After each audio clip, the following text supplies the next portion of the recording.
Sa ibang balita, sa kabila ng mga protesta, dagsa ang libo-libong Little Monsters at celebrities sa concert ni Lady Gaga kagabi. Di naman sila binigo ng kanilang Mother Monster at bigay todong kinanta ang kanyang hit songs. May news to go si Katati Bayan.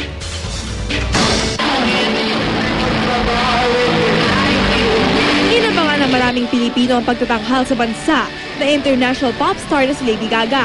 Kabilang sa mga inawit ni Lady Gaga ay ang mga hit song niya tulad ng Born This Way, Edge of Glory, Telephone, Bad Romance. Kabilang na ang kontrobersyal na uwiting Judas. Bago niya pangakantahin ng Judas, isinagaw ni Lady Gaga na hindi siya creature o likha ng ating gobyerno.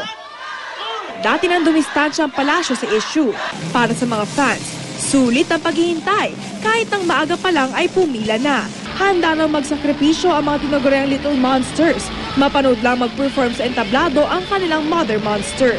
Hindi ako natulog for a night para mauna sa pila. The waiting is kind of fun, even though it's tiring. Kahit mainit, it's really, really interesting to be here.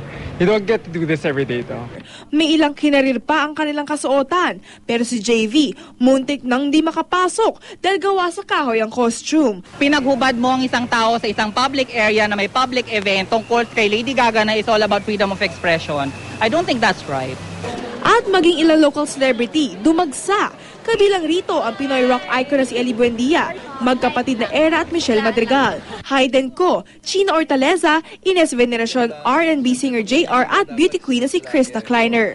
Dumating din si GMA Films President Annette Gozon Abrogar. Natutuwa ako kasi alam naman natin na world-class si Lady Gaga and she's very creative.